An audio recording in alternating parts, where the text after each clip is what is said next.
Episodio 126 con Miguel Ángel Alonso Pulido. Bienvenidos al podcast Triunfa con tu libro, ayudando a autores de libros de ficción y no ficción a autopublicar y vender sus libros con éxito y conseguir unos ingresos que te permitan vivir como autor o emprendedor. Comienza este episodio con Ana Nieto. ¿Quieres publicar y lanzar tus libros con éxito? Tienes 3 servicios en Triunfa con tu libro que quizá te pueden interesar.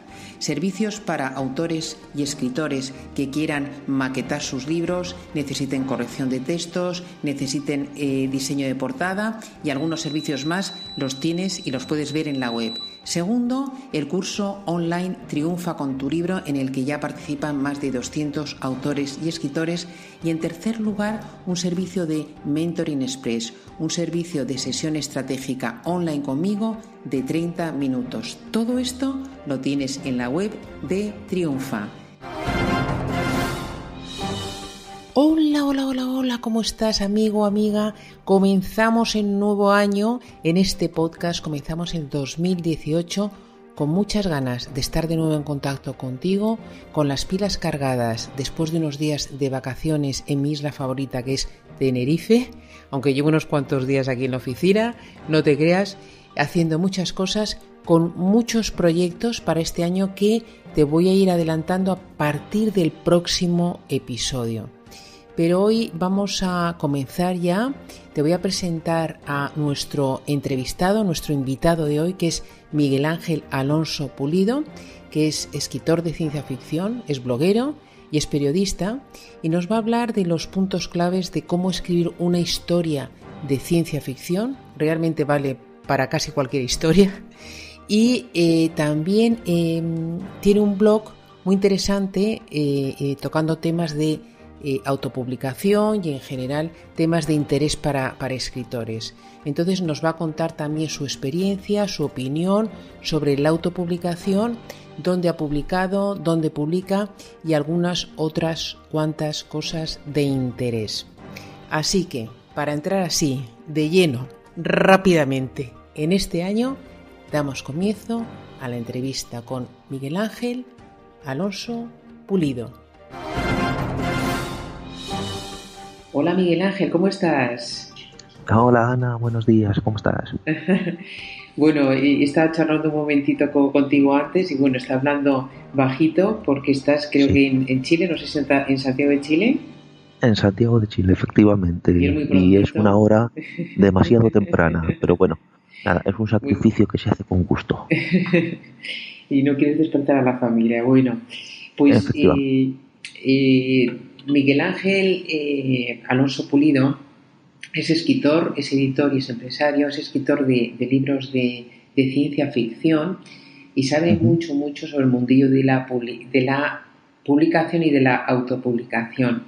Pero, bueno, antes que nada, me gustaría que fueras tú, si no te importa, Miguel Ángel, quien te presentase. Sí. O sea, ¿quién es Miguel Ángel Alonso Pulido? Hombre, pues la verdad es que tampoco es tan complicado de presentarse. Bueno, es complicado presentarse uno mismo, pero en mi caso no es tan difícil, porque vamos, como ha dicho, pues soy Miguel Ángel Alonso Pulido y soy periodista, escritor y bloguero, como me suelo definir. No siempre en ese orden. Hay veces que es la parte periodística, que es lo que estudié y lo que ahora me da de comer, es la más importante, pero cuando termino de trabajar, pues la parte de escritor y bloguero es la que sale. Como bloguero llevo escribiendo en la red desde hace muchísimos años. Como escritor algo menos. Mi primer libro salió en 2014, que fue un poco así como experimento para ver ahí si podía y ver qué pasaba, pero bueno, el resultado es que superó todas las expectativas que tenía y me animé, y así que empecé a seguir escribiendo, a seguir investigando sobre este mundillo y hasta el día de hoy la verdad que estoy muy a gusto. Estoy ahora en medio del que sería ya mi 5º libro y la verdad es que contento, muy contento. Fenomenal. Tú, creo que tu primer libro es La cosmonave perdida, la publicaste en el año 2014 y ¿por qué dices que fue un experimento y por qué fue una sorpresa el resultado, ¿no?, de todo el proceso de publicación y lanzamiento del libro? Hombre, porque primero es el primer libro que llegué a terminar. O sea, yo imagino, como todo escritor, pues yo tengo cientos, bueno, no va a llegar a miles, pero cientos de principios de historias, de cosas que empiezas a escribir y que luego por una cosa o por otra nunca terminas. En el caso de La Como Ave Perdida fue el primer libro que continué hasta que llegué al final y puse a escribir las últimas líneas. Lo cual, pues bueno, fue un subidón de autoestima increíble, como todo el que ha escrito un libro lo sabe. Y la verdad es que luego ya, eso ya fue un éxito dentro de la parte del experimento de que por fin terminé un libro. Y luego ya también, como había estado leyendo a autores en inglés, unos en español también, sobre la autopublicación, decidí, oye, ¿y por qué no puedo hacerlo yo también? Así que nada, me lié la manta a la cabeza, me preparé la portada, hice el libro electrónico, más tarde hice también la versión ahí en papel y lo publiqué en las diferentes tiendas. Y superó las expectativas porque, hombre, yo esperaba, digo, que lo van a comprar, nada, 4 personas, 5, mis amigos, etcétera, pero bueno, no lo hacía por el dinero. Y la sorpresa es que, oye, que en el segundo mes vendió más de 200 ejemplares en la versión electrónica. Y estuvo número 1 en varias categorías de Amazon, así que digo, bueno, pues de aquí se puede hacer algo. ¿Y por qué escribes ciencia ficción? Bueno, y es sencillo. Escribo ciencia ficción porque me encanta la ciencia ficción y escribo las historias que me gustaría leer. No, es decir, de toda la vida siempre me ha gustado este género, desde que era pequeño leyendo ahí Asimov, Clarke, Heinlein y otros autores. Y luego ya también, pues también en el cine se han visto grandes obras de ciencia ficción que siempre inspiran, sobre todo ahora que somos una generación mucho más audiovisual, y eso creo que también se plasma en mis libros. No me voy a limitar solo a la ciencia ficción, o sea, una vez que acabe con que espero tenerlo para el próximo año, para mediados o así, quiero probar también en no ficción y luego también probar otros géneros, por supuesto. Háblanos un poco, Miguel Ángel, tienes una serie de artículos desarrollados muy interesantes sobre cómo crear historias. Y no sé si podemos centrarnos un poquito en ciencia ficción o puede valer para casi cualquier novela. Y desarrollas 5 puntos importantes, ¿no?, de cómo desarrollar una historia, cómo crear historias. Cuéntanos un poco lo que sería lo básico, ¿no? Partir de lo básico que llamas tú. ¿Cuáles serían esos elementos básicos? Sí, eso, pues mira, la verdad es que son elementos básicos que se aplican a cualquier género y a cualquier tipo de historia. Porque una vez que llegas a la esencia de los elementos de la historia, es que eso te vale para cualquier género, no solo ciencia ficción, por supuesto, sino el que quieran, romántica, histórica, cualquiera. Porque al fin y al cabo los elementos básicos son esos ladrillos que toda historia necesita. Y yo cuento fundamentalmente con 3, y que son los que tienes que además que presentar cuanto antes en tu novela. Tienes que tener a un personaje, tienes que tenerlo en un escenario y tienes que tener un problema para que se enfrente ahí al personaje. Si tienes esos elementos y los vas desarrollando bien, tienes el 90% del trabajo hecho, porque el resto es solamente escribir. Pero si ya tienes a tu personaje creado, que sea un personaje memorable, que sea tridimensional en más o menos medida, que pueda tener ahí una cualidad que le defina y que también sea su fortaleza, y que también sea su debilidad. Un escenario que no sea de cartón piedra, que sirva para que el lector se sitúe, y por supuesto un problema, porque si no es que ni siquiera tienes trama.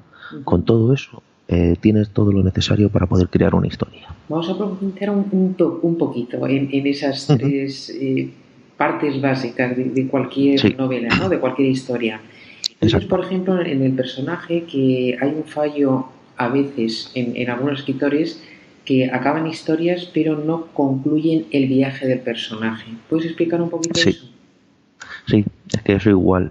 El viaje del personaje, pues bueno, todo el que ha estudiado un poquito el tema de la creación de historia, pues eso ya lo dijo ahí John Campbell, que es la versión del viaje del héroe, y viene también en mucha mitología. Básicamente en toda historia tu personaje parte en un punto y tiene que terminar en el punto opuesto. Por ponerte ahí un ejemplo, en El Señor de los Anillos, Frodo empieza en la comarca libre de toda preocupación, pero claro, termina de vuelta en la comarca, pero transformado por todo lo que ha hecho durante su viaje en la Tierra Media para destruir el anillo y demás. Ese cambio es el que muchas veces no está terminado por parte de los escritores noveles porque les falta alguna de las fases. Sobre todo la fase última, que es la que te permite dar la validación a la historia. Es esa parte en la que el personaje, bien sea el personaje principal u otros personajes, digamos, examinan todo lo que ha pasado y validan toda la historia, contándolos ahí al final. Por seguir el ejemplo que hemos tenido aquí del Señor de los Anillos, toda la parte de validación sería la parte última en la que Frodo pues habla con Sam en la comarca después de todos los años que han pasado. A veces puede ser una parte más extensa o menos extensa, y dependiendo de todas las tramas que hayas incluido dentro de tu libro, pues necesitarás más de una validación incluso, pero eso es necesario. En mi libro, por ejemplo, La Comunave Perdida, ya por citar un ejemplo que conozco bien, ahí la validación es la última escena, el último capítulo, en el que dos de los personajes, pues eso, conversan de lo que ha pasado y piensan en lo que va a pasar después. Pero no tanto lo que va a pasar después, sino al conversar sobre lo que ha pasado, cierran de forma satisfactoria el viaje. Y esa validación es lo que he hecho en falta en muchas novelas, sobre todo ahí de autores noveles, que piensan que cerrar el argumento es cerrar la historia, y no es así. La historia necesita un cierre diferente. ¿Y algún aspecto también importante que tú analizas o te apuntas de los personajes antes de escribir? ¿Qué más sería importante? Hombre, hay varios aspectos que puedes tener ahí para los personajes. Uno que es ciertamente importante para poder hacerlos tridimensionales y para poder crearlos de una manera cómoda es lo que yo llamo decirles ahí, definir la fortaleza, su fortaleza, que también es su debilidad. Es decir, puedes crear un personaje tridimensional y con muchas facetas, igual que cualquier persona real. Lo que pasa es que eso también ahí es complicado luego a la hora de moverlo dentro de la historia. Es complicado, digamos, hacer que vaya por donde debe dentro de la historia o definirlo de una manera para que el lector se pueda identificar con él. Es más fácil centrarte en una única cualidad. Yo, por ejemplo, igual, yo voy a seguir ahí. La verdad es que no es por egocentrismo, es porque son mis libros y los conozco. En el caso de mis libros tenemos ahí a Chacabutinós, que es uno de los personajes principales, y que ahí la cualidad definitoria es que gracias a su habilidad, inteligencia y un poquito de suerte es capaz de salir con bien de cualquier situación. Da igual lo complicado que sea el problema al que se enfrenta, que tiene los recursos y tiene la capacidad para salir de él airoso. ¿Qué ocurre? Pues que esta fortaleza, porque al fin y al cabo básicamente es convertirle ahí en el maestro del escapismo o de el superhéroe que puede con todo, que luego realmente no es así, pero bueno, esa fortaleza también es su debilidad, porque ¿qué ocurre cuando todo lo que haces te sale? Básicamente, que es lo que le ocurre a Chaka, que no desarrolla las herramientas para manejar la frustración o cuando las cosas salen mal, porque al final las cosas salen mal. Y eso, cuando en el tercero de mis libros de la serie de Trellana, de la amenaza trellana, ocurre eso, que sale algo mal, para eso Chaka supone una catarsis muy fuerte y que le hace crecer como personaje. Y eso el lector, que lo ha visto ya a través de tantos libros y ya está identificado con él, lo agradece. Y eso puedes hacerlo tú también ahí con cualquier otro personaje. El definirlo con una cualidad que al mismo tiempo sea su fortaleza y su debilidad, pues le viene bien al lector porque lo identifica y se identifica rápidamente con él. Interesante. Y en cuanto al escenario, ¿qué más nos podrías contar? Porque claro, en el caso de los escenarios, si lo centramos en ciencia ficción, son unos escenarios muy, muy particulares Y no es como el escenario de una novela que se desarrolla en un sitio conocido, que a lo mejor ahí hay una labor de documentación, que incluso tienes que visitar, se recomienda visitar el sitio que estás describiendo, no sé, o conocerlo bien. En el caso de ciencia ficción, ¿eso cómo lo preparas? ¿O qué es importante? Hombre, al final da igual donde sitúes el escenario de tu novela, que un poquito de documentación tienes que tener. Claro. Con el escenario es el perdón, el escenario es el trasfondo que tienes ahí para tu novela, con lo cual necesitas que ese escenario sea tridimensional también, que sea real, que el lector pueda sentir que está ahí. Eso no significa que tengas que describir al escenario por encima del personaje o el problema, que son importantes, sino que es el marco. Es el marco en el que se desarrolla la historia, y aunque haya cosas que no cuentes en el libro, las tienes que tener ahí presentes. En el caso de ciencia ficción o fantasía, tradicionalmente necesitan un poco de lo que se suele llamar el world building, de construir un poco el mundo, que es la historia y la geografía del mundo en el que estás situando ahí tu novela. Normalmente puedes hacer un trabajo muy completo, pues de todas las localizaciones que van a aparecer, cómo son, cómo es la gente que vive en ellas, qué es lo que ocurre en esa parte del escenario que es importante para la trama, pero todo eso es casi secundario con respecto a la función básica. Para mí la función básica del escenario es meter al lector dentro de la novela, y eso lo puedes conseguir a través de los 5 sentidos. O sea, tienes que contar al lector lo que está viendo, bien sea por el personaje o si es en primera persona lo que está viendo él, por decirlo de una manera. Pero es que tienes que usar también ahí los otros sentidos. Es decir, tienes que contar también lo que está oliendo, lo que está escuchando, lo que se siente, todos los sentidos pueden jugar un papel importante para sumergir al lector en la historia. Es decir, el personaje si es un personaje memorable, te sirve para engancharlo. El escenario te sirve para sumergirlo. Y luego, por supuesto, el problema, que después hablaremos de él, es también lo que sirve para dejarle ya enganchado definitivamente a la novela. Muy interesante, muy interesante. Como lo cuentas. Sí, no, por eso. Pues vamos a entrar ya has hablado del personaje y del escenario. Muy interesante eso que cuentas de los 5 sentidos, que no es una descripción de un lugar, sino es otra cosa. Y el problema, como que tienes que tener claro sobre el problema antes de escribir tu libro. Hombre, lo importante que tienes que tener claro es que necesitas un problema, porque yo creo que no existe ni un solo libro en la historia de la humanidad que sea ahí de 50, 100, 200, 300 páginas de gente que está feliz y no le pasa nada. No, la base de toda historia es el conflicto, el problema. Y si no tienes conflicto, si no tienes problema de algún tipo, pues es que tu historia no tiene ningún interés, es así de simple. En el caso, pues igual hemos dicho ahí, Señor de los Anillos, pues si Frodo no tiene que transportar el anillo... Perdona, tenemos el problema de ladridos pero que hay por ahí, pero no hay ningún problema. Exacto, no ese es un problema que esperamos que se va a solucionar por sí solo en breve. Eso aquí perdonar, porque en el barrio en el que estoy pues hay varios perros y algo habrá pasado para que se asusten.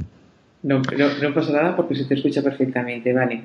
Entonces, perdona, que estabas hablando del problema en las novelas. Sí, de la historia. No, por eso, y poniendo ahí ejemplos, porque eso, en Señor de los Anillos, por volver a citar de nuevo un ejemplo que la mayoría de los lectores conocerán, pues si Frodo no tiene que llevar el anillo único a la comarca, entonces no hay historia. No puedes crear 500 páginas o 700 páginas de las cositas que le pasan a Frodo en la comarca que no tienen nada que ver. No, la historia es el problema del anillo único. Y así con cualquier otra historia, es decir, el problema es lo que hace que el personaje arranque su viaje, el problema es lo que hace que el lector se interese por ese viaje, y tienes que hacer que ese problema vaya escalando a lo largo de la novela. Por lo menos yo lo hago en mis historias. Bueno, mis historias que claro son space opera, que es un género diferente y necesitas mantener más enganchado el lector y tienes una serie de convenciones. Evidentemente Space Opera es Star Wars, para que todo el mundo se haga la idea. Pero en otras novelas que pueden ser históricas o románticas, el problema es lo mismo. Es decir, la base de toda novela romántica, ya sabes, es chico conoce chica o chica conoce chico, y el problema es que primero parece que van a estar juntos, pero luego no lo van a estar. Y la trama continúa hasta que al final están juntos. Pues todos los problemas que se encuentran son los que dan vida a esa trama. Si no, no habría... No existiría la novela en sí misma. El problema es esencial porque, como he dicho antes, es que si no tienes problema, no tienes historia. Tienes una historia que no le va a interesar a nadie. Y tú luego lo que es la trama, que es el desarrollo, entiendo, ¿no? Más de tu novela que un comienzo, un desarrollo y un final. Sí. ¿Tú eso lo tienes claro antes de empezar a escribir tus novelas? Ahí es que entraríamos en la eterna, no discusión, sino el eterno dilema de si eres escritor de mapa o escritor de brújula. Yo ahí en eso soy un poquito, empecé muy como escritor de brújula, de que empezaba a escribir y no sabía por dónde iba a seguir la historia, pero yo la seguía hasta que llegaba al final. Ahora sigo un sistema un poquito mixto, o sea, sigo de brújula, pero tengo un mapa porque me hago esquemas previos para saber a dónde quiero llegar. O sea, yo creo que, bueno, en realidad todos los escritores son diferentes y cada uno tiene su sistema, pero yo creo, para mí me funciona saber dónde está el final, o sea, cuál es el final de mi historia. Si conozco el final, puedo llegar allí, porque puedo ir trabajando y escribiendo, sumando pasos y capítulos hasta que llego a ese final que ya tengo pensado desde un principio. Para otros lectores otros escritores puede ser diferente.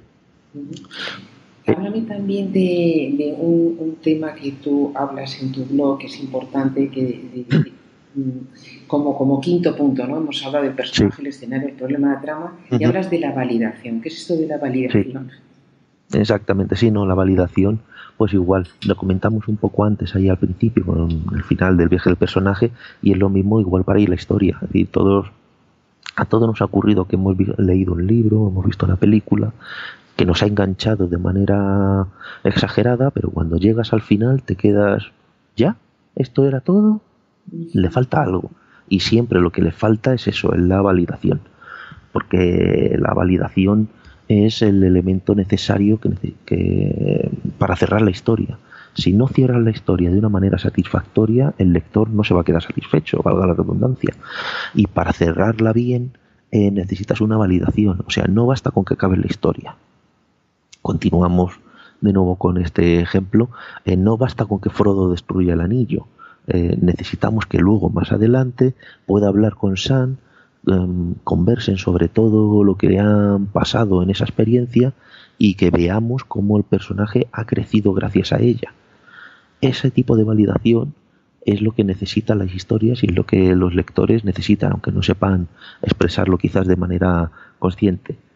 Porque si no lo pones, si no cierras, es que al final se te queda algo abierto, aunque parezca una tontería y una perogrullada. Pero al no cerrar la historia, el lector lo sabe, lo siente, aunque no pueda expresarlo. Y si no le gusta el final, puede estropear todo el trabajo que ha realizado durante todo el libro. Muy interesante. Mira, vamos a cambiar un poquito ahora de tercio. Sí. Un par de cosas de curiosidades que me surgen ahora. Sí. A ti, por ejemplo, ¿qué tipo de comentarios te deja la gente sobre tus libros? Esos comentarios que se leen en Amazon. Te digo porque, bueno, lo tuyo es un género muy particular y no sé, a mí me comentaba Fernando Gamboa, que escribe sobre aventuras, que, por ejemplo, él en sus libros tenía que tener mucho cuidado cuando hablaba, pues no sé, de una determinada estructura de un barco o de un arma tal, que hay mucha gente que sabe mucho de eso y te dice, no, pero es que ese arma no es ahí, que no tal cual, por ejemplo, ¿no? Sí. A lo mejor es una tontería lo que te estoy diciendo, pero tengo curiosidad por saber qué tipo de comentarios, hombre, aparte de que les guste o no les guste, te deja tus lectores sobre la trama de tus libros o... Sí. No, ahí lo que comentaba Fernando Gamboa, no es ninguna tontería, porque al fin y al cabo ese tipo de fallos de continuidad ocurren. Es decir, los lectores al final son tan inteligentes o más que yo, con lo cual pues es seguro que si alguno de mis lectores lee uno de mis libros y encuentra algún fallo, me lo va a decir. De hecho, yo al principio, vamos, y todavía sigo pidiendo a mis lectores, un segundo, sigo pidiendo ayuda a mis lectores por si detectan alguna errata, alguna falta de ortografía, oiga, que me escriban, que yo lo corrijo en la siguiente versión del libro y además se lo agradezco y gracias a ellos he conseguido libros más perfectos. Pero sí, o sea, incluso cuando escribes ciencia ficción tienes que tener cuidado ahí con el tema de la continuidad. En cualquier en los géneros que digamos transcurren en el mundo real es más importante, porque claro, si tú pones a un personaje, por decir, que está en Sevilla y luego dices que no, que tomó el tren y se plantó en Madrid y a la hora siguiente, pues no, porque de Sevilla a Madrid, aunque el AVE muy rápido, tardas más de una hora. Ese tipo de detalles tienes que tenerlo siempre presente. Sí, pero también, más, en tu caso además, me imagino, sí, en los libros de ciencia ficción, digamos que hay un conocimiento a lo mejor científico, a lo mejor, pienso yo, ¿no? Que hay mucho si no científico, gente aficionada a estos temas, sí, que sabe, ¿no? Y que exacto, seguramente tú tienes que saber también. Claro, no? Es que esto tienes que saber, porque aunque en el caso de la space opera, digamos, la ciencia que yo hago no es ciencia real, porque mi mundo parte de la base de que existe el viaje más rápido que la luz, cosa que el actual estado de nuestra ciencia indica que es imposible. No sabemos en el futuro, pero todo lo que sabemos hasta ahora indica que no. En cambio, en el mundo, en el universo que he construido, sí es posible, gracias a una serie de tecnologías que no existen y que me he inventado, pero que me preocupo de que sean siempre coherentes a lo largo de todo el libro. Yo utilizan una serie de motores que los defino como el motor KS, que es el que lanza la nave al espacio hiperlumínico y que a través de ahí pueden recorrer distancias estelares en tiempos razonables, porque si no el libro sería muy aburrido de lo que tardarían en llegar de un planeta a otro. Pero claro, si no soy coherente y no mantengo la misma la misma terminología a lo largo del libro, o respeto las reglas que yo he creado, que son arbitrarias, pero son reglas. Si no las respeto, los lectores también se dan cuenta. Y si no tienes, y si llamas a una cosa de una manera al principio, pero luego la cambias al final, también se dan cuenta. No es necesario, digamos, saber de ciencia para escribir ciencia ficción, pero tienes que respetarlo como si fuese ciencia. Es decir, si hay una regla, esa regla se aplica siempre para todo, y tienes que hacerlo así. Vale, tú has ido, yo no sé si tú has necesitado ir a algún taller literario con el background que tienes, que eres periodista, tienes un blog, sí, trabajas en el mundo de la comunicación. Para escribir una novela, ¿tú has necesitado ir a algún taller de escritura o algún taller literario? Pues mira, en mi caso no. Hay gente que sí, que lee a talleres literarios, cursos y aprende mucho de ellos. Yo todo lo que he aprendido ha sido al final de forma autodidacta, leyendo muchos libros, leyendo a muchos autores, leyendo mucho sobre cómo se publican los libros y escribiendo mucho. Porque como dije, o sea, La Comonave era mi primer libro terminado, pero antes tenía cientos de libros empezados y relatos también empezados. O sea, antes de eso ha habido mucho escrito que no ha visto la luz ni nunca lo verá.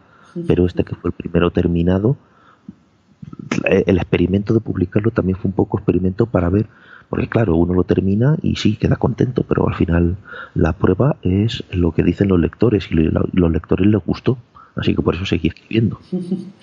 Vamos a hablar un poquito, si te parece, Miguel Ángel, de la autopublicación, de lo que sabes bastante. Sí. Yo recomiendo a los que nos están escuchando que visiten tu blog, porque tienes bastantes artículos, yo creo, muy, muy interesantes para cualquier escritor realmente, pero bueno, para aquel que autopublica, yo creo todavía un poquito más, ¿no? Sí.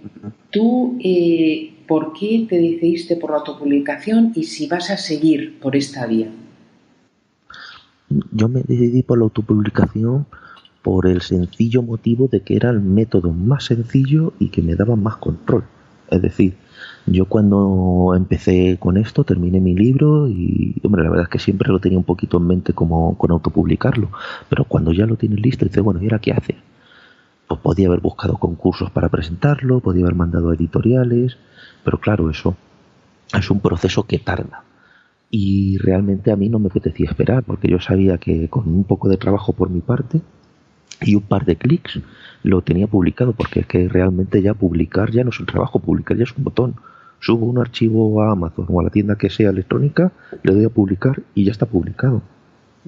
Ya no es necesario una editorial tradicional si uno quiere publicar, por lo menos en electrónico. Papel es otra cuestión, aunque ahora ya está mejorándose con CreateSpace y otras empresas, pero básicamente, o sea, si tú quieres publicar tu libro y que llegue a los lectores, la autopublicación es la forma más rápida. Otra cosa si quieres que tu libro llegue a las librerías, que ahí el proceso es diferente y ahí sí una editorial tradicional puede que te ayude más. Pero a la hora de publicar, eso es el proceso más rápido, y es que además incluso te llevan más beneficios, porque bueno, imagino que ya en otros programas habrá salido el tema ahí de las regalías y como autopublicador te llevas la parte del león de los beneficios. Tú de hecho tienes tus títulos publicados en varias plataformas. Creo que las tienes en Amazon, en Lectu, en Google Play Books, en Apple y en la tienda de Kobo. Esto es muy interesante. A ver, Miguel Ángel, para que nos cuentes un poco, primero, ¿dónde te va mejor?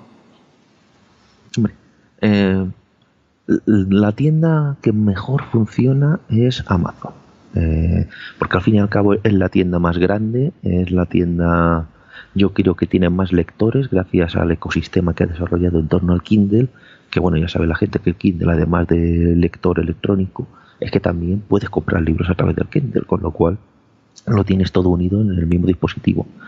Y sí, esa es la tienda en la que más beneficios hay. Por ejemplo, en tu caso, antes de hablar un poquito de lo demás, ¿qué porcentaje más o menos de ventas tienes en Amazon y cuál sería y respecto a los demás? ¿Qué más o menos, si tienes alguna idea? Sí. Sí, tengo yo ahí las cifras y todo, pero vamos, el porcentaje en general suele estar rondando el 90%. Wow, el 90%, sí. Sí, hombre, también las cosas como son, no estoy hablando de que yo gane miles de euros cada mes, por supuesto, así que son cantidades más modestas.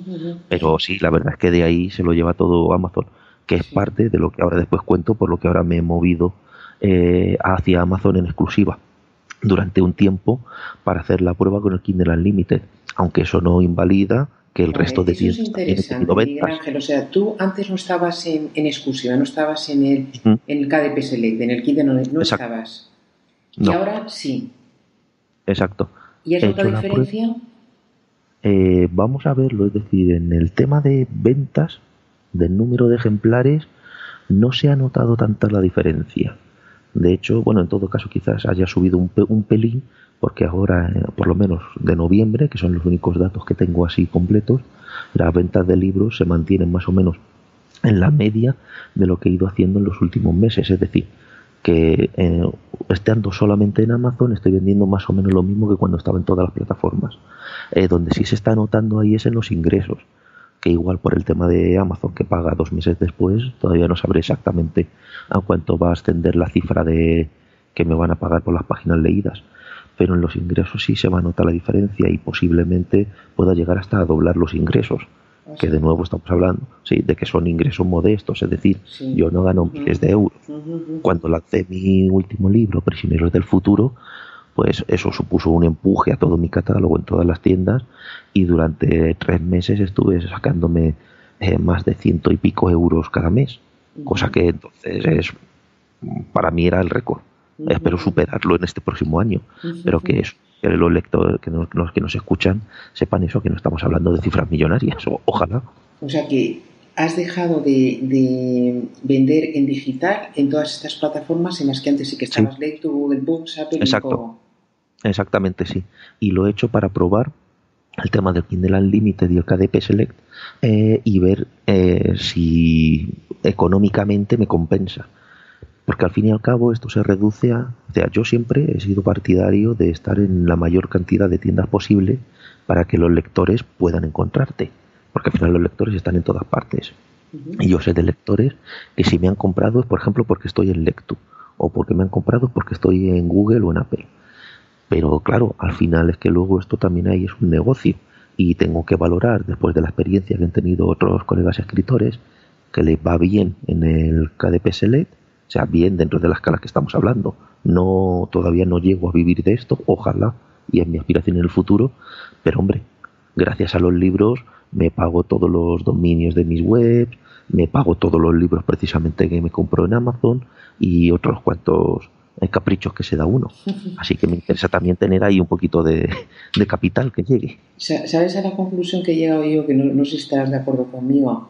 El problema de estar en varias plataformas es que tú también tienes que hacer un marketing dentro de esas plataformas. O sea, el hecho de que tú estés allí no significa como en todo. O sea, también ya cuando publicas con una editorial, con lo que sea, si tú no lo mueves, pues difícilmente vas a vender. Entonces, claro, si tenemos tiempo, a lo mejor somos escritores full time y tal, pues puedes dedicar ese esfuerzo a cada una de las plataformas. Entonces yo, hasta donde llego, creo que esas o algunas de esas plataformas, y eso quiero hablar un poquito contigo, sí que puede ser interesante a lo mejor si tú publicas gratis Sí. y eso, bueno, pues tira, te puedes dar a conocer a gente que en principio que no te conoce y que, bueno, es una forma de darte a conocer, no es regalar contenido. Exacto. Pero una vez pasada esa etapa, pues yo creo que te tienes que centrar, no digo necesariamente en Amazon, a lo mejor en Google Play Books tiene su mercado, yo lo he visto en ciertos sectores o géneros que es muy interesante, o ciertos mercados, pero así de entrada, meterte en 5 o 6 plataformas, es difícil que optimices ahí la subida en todas, ¿no? Pero ¿tú has visto alguna diferencia? Cuéntanos un poquito, no sé si de Claro. publicación o de... Cuéntanos tú que estás en varias, si me puedes Claro. contar un poco las diferencias. Claro, es que yo, por ejemplo, siempre he seguido una estrategia de marketing ahí muy sencilla, porque para mí la mejor herramienta de marketing que tienes es publicar el siguiente libro. Lo he comprobado, o sea, este que voy a sacar ahora sería ahí el quinto. Bueno, y si contamos los 2 relatos cortos que también tengo, sería entonces ahí el 7º. Pero igual, cada vez que he publicado un libro, las ventas de todo el catálogo suben. Y aunque luego vuelvan a bajar, el suelo, digamos, al que llego cada vez está más alto. Es decir, yo ahora tengo los ingresos mínimos que puedo tener cada mes. Yo cuando empecé, vamos, ni soñaba con llegar a ellos. Y eso se hace teniendo ahí catálogo. O sea, uno de los ídolos, por decirlo así, tienes ahí a Fernando Trujillo, que también lo has entrevistado tú. No, Y no claro, lo he entrevistado, pero quiero entrevistarle y precisamente Fernando Trujillo es una persona que vende mucho en Google Play Books. Exacto, porque tiene muchos libros, tiene también sus libros gratuitos y eso hace, yo por ejemplo, cuando estaba en varias plataformas, tenía gratis un par de títulos, La Comunave Perdida y otro más, y eso en Google Play, es que eso se descargaban como pan caliente, ya te digo yo, de repente podía encontrarme un mes 1000 descargas gratuitas entre todos los diferentes países de Sudamérica y España.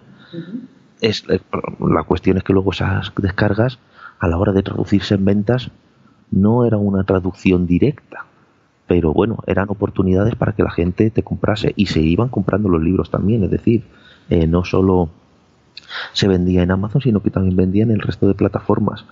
Pero el tema de la gratuidad como libro gancho, yo creo que cuando tienes ya un catálogo muy amplio, como es el caso de Fernando, es una herramienta que te es muy útil. Claro. Es el embudo de entrada, ¿no? Exacto. De mucha gente que no te conoce.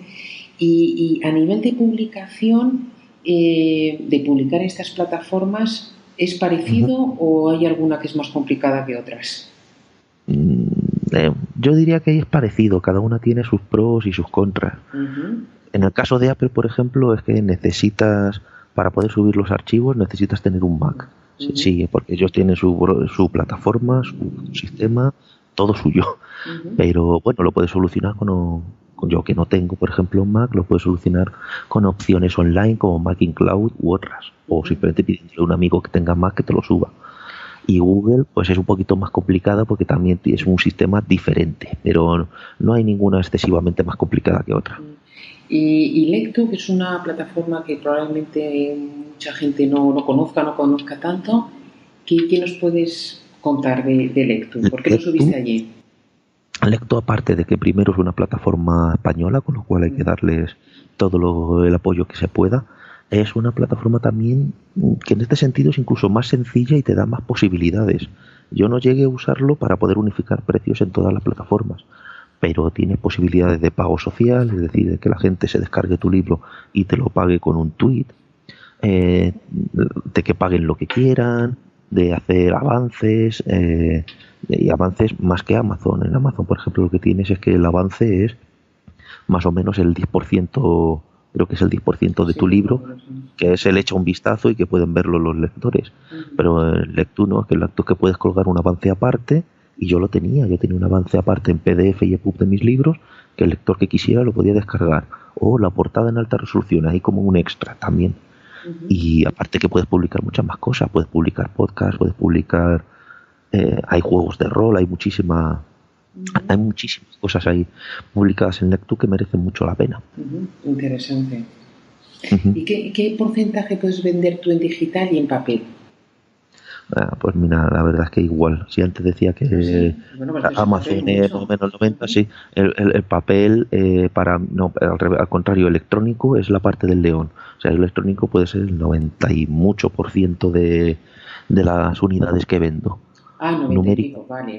Sí, 90 y pico, el resto es papel. Sí, muy bien, perfecto. El papel es más residual.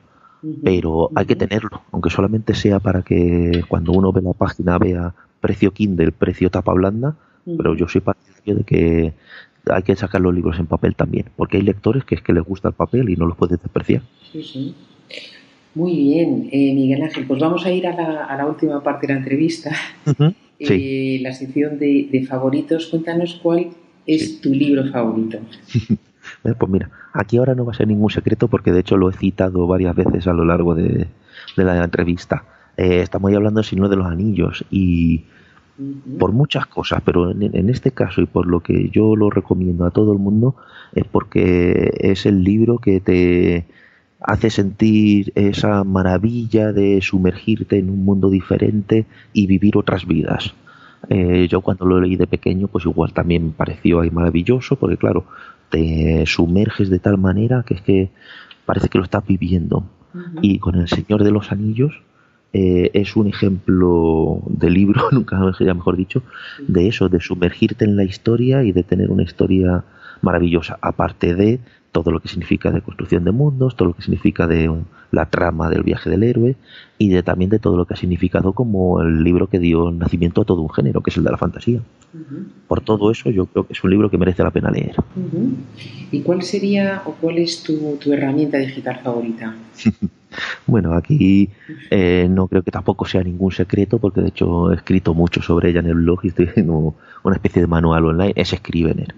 Scrivener es el software que utilizo yo para escribir mis libros y más cosas, y la versatilidad que te da a la hora de escribir, las facilidades que te da además luego para exportarlo a formato EPUB y el hecho de que ni siquiera es una pieza de software que sea cara, o sea, ahora mismo creo que está a 40 y pocos dólares, que serán 40 euros o menos, pero hay muchas promociones con lo cual lo puedes tener incluso a mitad de precio.